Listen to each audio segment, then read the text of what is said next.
दोस्तों नमस्कार, मैं हूं सूर्यबली सिंह और आप सब देख रहे हैं मेरा यूट्यूब चैनल सम्यक भारत।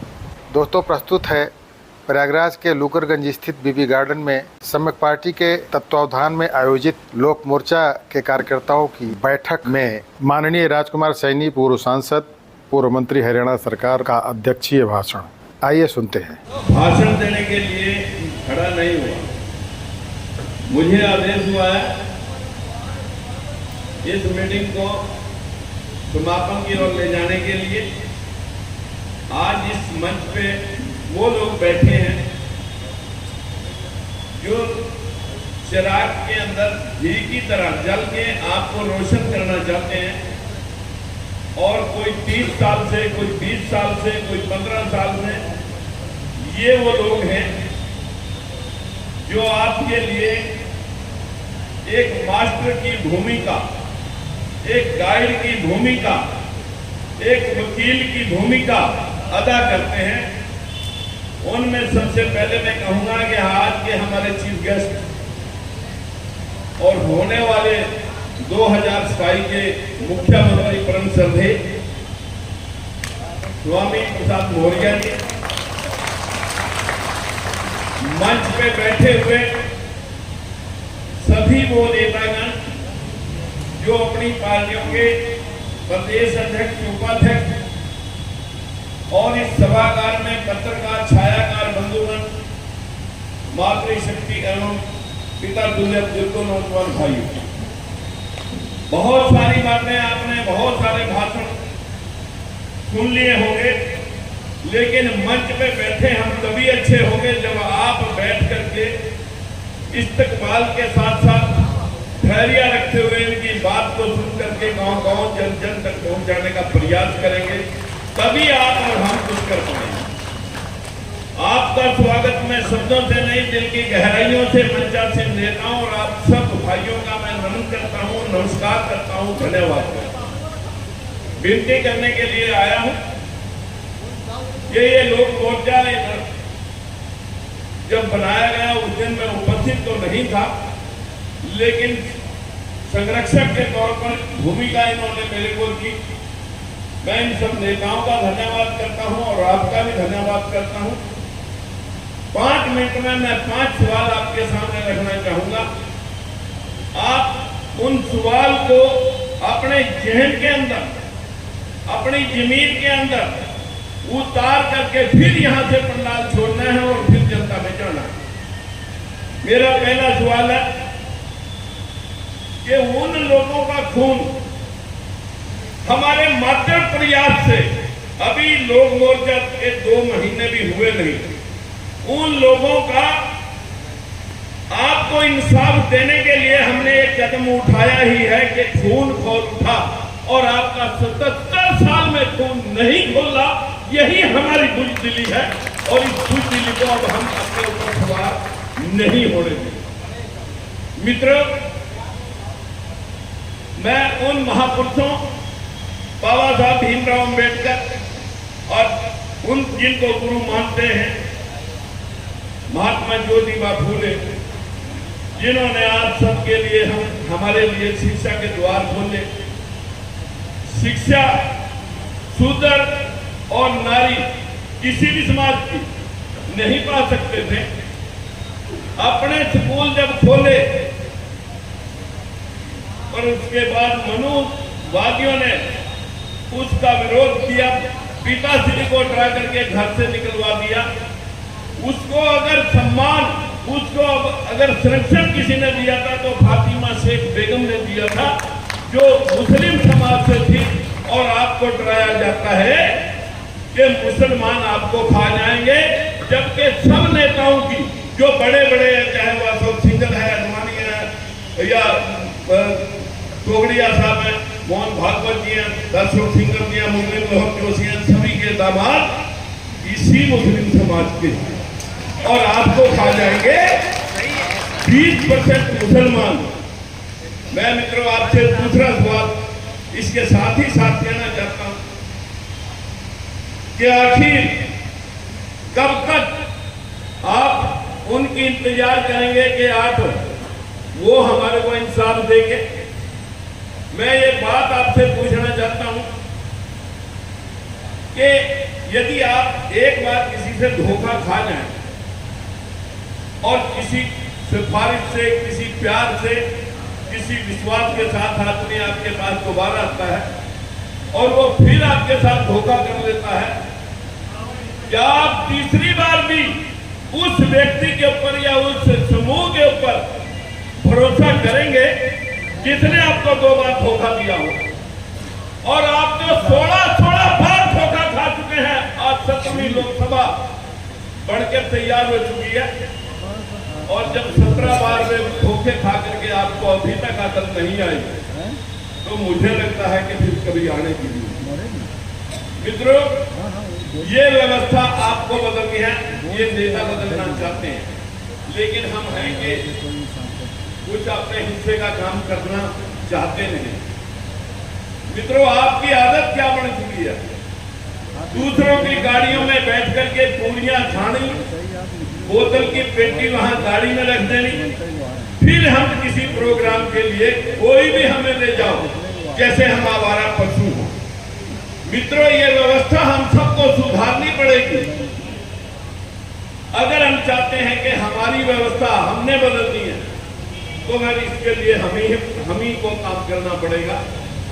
आज बार बार इस प्रकार के धोखे से बच करके हम आपको सिर्फ इतना कहना चाहते हैं कि अगर धार्मिक पूजा या मैं कहूंगा विश्वास, अंधविश्वास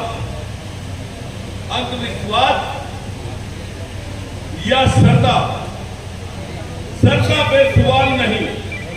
क्या कहते हैं कि श्रद्धा पे सवाल नहीं और मानने की बात है, जानने की बात नहीं। अगर जानना है तो अगर मंदिर मठों से आपका कल्याण होता, सबसे ज्यादा पूजा पाठ यही बैकवर्ड हमारा अनुसूचित समाज यही करता है, तो इनका कल्याण अभी तक नहीं हुआ। अगर ये कल्याण योगी आदित्यनाथ जी मठ में बैठ करके समस्याओं का हल कर सकते तो फिर विधानसभा जाने की लोड़ ना पड़ती। समस्याओं की हर समस्याओं का समाधान विधानसभा और लोकसभा से होना है, किसी मंदिर से नहीं हो। मैं मित्रों कभी मंदिर नहीं गया, बस आखिरी बात आपको कहना चाहता हूं, कभी मंदिर नहीं जिंदगी में गया। बेजमीन घर में पैदा हुआ, 1 इंच मेरे पिता के पास कोई भूमि नहीं थी, 4 रुपए की दिहाड़ी मैंने घर की, लेकिन कर्म के आधार पर स्कूल में BA तक हाथ लगाया बिना फेल हुए। गांव की पंचायत से पंच, सरपंच, ब्लॉक समिति, जिला परिषद, MLA, मंत्री और MP, अब कोई सीढ़ी छूटी हो बीच में आप कह सकते हो, कोई सीढ़ी छोड़ी नहीं। और कभी मंदिर जब मैं गया नहीं, तो फिर 4 रुपए का दिहाड़ी करने वाला व्यक्ति आज कम से कम डायरेक्ट इनडायरेक्ट 10,000 बच्चों की इंडस्ट्री, पूरे भारतवर्ष के जो LPG के सिलेंडर आपके घर में रखे हैं उसमें पढ़ लेना साहबों का नाम, हर तीसरा सिलेंडर मेरा बनाया हुआ। ये बात मैं आपको इसलिए कह रहा हूं, जब मेरा मंदिर में विश्वास नहीं तो फिर ये मेरे लिए कैसे संभव हुआ? और आपके लिए तो सारा कुछ संभव हो जाना चाहिए था, क्योंकि मक्खा पटक पटक कर तुमने मंदिरों की चोट से तोड़ दी। मैं आपसे विनती करना चाहता हूं कि मैं नहीं कहता तुम जिस धर्म को मानना होगा मान लेना, लेकिन एक बार इंसान धर्म जो बाबा साहब भीमराव अम्बेडकर ने कि मैं जिस धर्म में पैदा हुआ हूं जहां नफरत और भेदभाव है, मैं उस धर्म में पैदा हो गया, ये मेरी मजबूरी रही होगी मेरे पिता, लेकिन मैं मरूंगा नहीं उस धर्म में। और वो धर्म जो सर्वमान्य धर्म जिसको बुद्धो सनातनो, वही सनातन धर्म की सत्यता की भाव, सत्यता का भाव पैदा जो पूरी दुनिया गौतम बुद्ध को मान रही है। हमारे देश के प्रधानमंत्री बाहर जाके कहते हैं दुनिया ने लोगों को युद्ध दिए, हमने बुद्ध दिए। पूरी दुनिया बुद्धमय है। जहां जहां ज्ञान है, जहां जहां बुद्धि है, जहां जहां बौद्धिस्ट है। आज जापान 100% बुद्धिस्ट कंट्री है। वर्ल्ड की 70% टेक्नोलॉजी आज जर्मनी की, जापान की दी हुई है। जहां एक भी सरस्वती लक्ष्मी नहीं है। सारा धन चाइना, चीन, रूस और ऑस्ट्रेलिया, इंग्लैंड, जर्मन, जापान और चीन के पास। हम यहाँ अपने बच्चों को, हमारी औरतें सिखा रही है कि लक्ष्मी की धोख मार ले आपको धन मिल जाएगा, दुर्गा की धोख मार आपको ज्ञान शक्ति मिल जाएगी, और सरस्वती की धोख मार ले ज्ञान मिल जाएगा। हम अपने बच्चों को उस मास्टर से भी, जो आपको सारा दिन ना पढ़ाए और सारा दिन अपने धंधे में व्यस्त रहे, उससे भी निकाला वो माँ है जो अपने बच्चों को मानसिक रोगी बनाने पर लग रही है। सबसे पहले हमने अपने घरों में झांकना पड़ेगा, फिर हमने ये व्यवस्था अगर बदलनी है तो हमने समाज में जाकर के अपने लोगों को इंसानियत, धर्म के साथ साथ अपने कर्म की बात, अपनी जिम्मेवारी की बात सिखानी है। साथियों, जंगे आजादी में कितने क्रांतिकारी थे, उंगलियों पे गिन सकते हैं। राजगुरु सुखदेव, भगत सिंह, ऊधम सिंह कंबोज, सुभाष चंद्र बोस, धन सिंह कोतवाल, राजा नाहर सिंह, गुलाब सिंह सैनी, राव तुलाराम, ये सब आजादी के मतवाले, अवंती बाई, जलकारी बाई, ये सारे के सारे बैकवर्ड समाज थे। लेकिन गोलवलकर साहब ने कहा था कि अगर अछूतों, दलितों, पिछड़ों को बराबर बैठाओगे तो अंग्रेजों, हमें ऐसी आजादी नहीं चाहिए जो इनको बराबर बैठाएंगे। आप उनकी पूजा में लग रहे हैं और अपनी जिम्मेवारी नहीं समझते। कायर हम हैं जो हम अपने हिस्से का काम नहीं करते।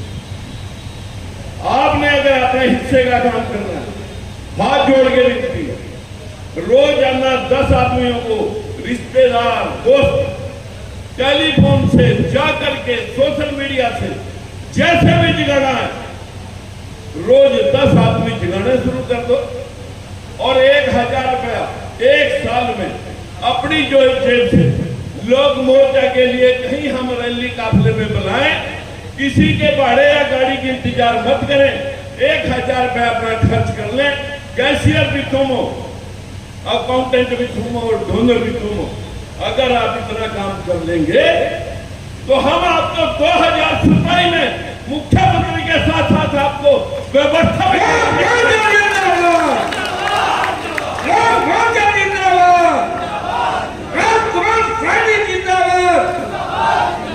इस सिस्टम को भी सुधार के दिखाएंगे। मेरी इतनी विनती आप सबों से है कि आप इन्हीं की इंतजार मत करें। आप हमारे से कम नहीं है। कोई 1000 लोगों से जुड़ा हुआ है, कोई 50 लोगों से जुड़ा हुआ है, कोई 100 लोगों से जुड़ा हुआ है। हर व्यक्ति के 100 तो रिश्तेदार होते ही होते हैं। तो मेरी विनती है कि मैं इतनी दूर से यही बात कहने के लिए आया कि आप 1000 रुपया खर्च कर सकते हैं, जो कर सकते हैं वो हाथ खड़ा करके बताएं। संकल्प है आपको कि वो 1000 रुपया आपने किसी रैली में बाबू जगदेव प्रसाद 5 सितंबर को लखनऊ के अंदर हम एक शहादत दिवस पर कार्यकर्ता सम्मेलन की एक पुकार लगा रहे हैं। क्या आप आओगे? पक्का? अरे पक्का? जिसका यूं का हाथ हो वो नहीं चाहिए, जिसका यूं का हाथ हो वो चाहिए। तो मेरी आप सबों से हाथ जोड़ के विनती है, ये 2 काम आप कर लें, हम आपको इंसाफ कराएंगे। नमो बुद्धाय, नमो बुद्धाय।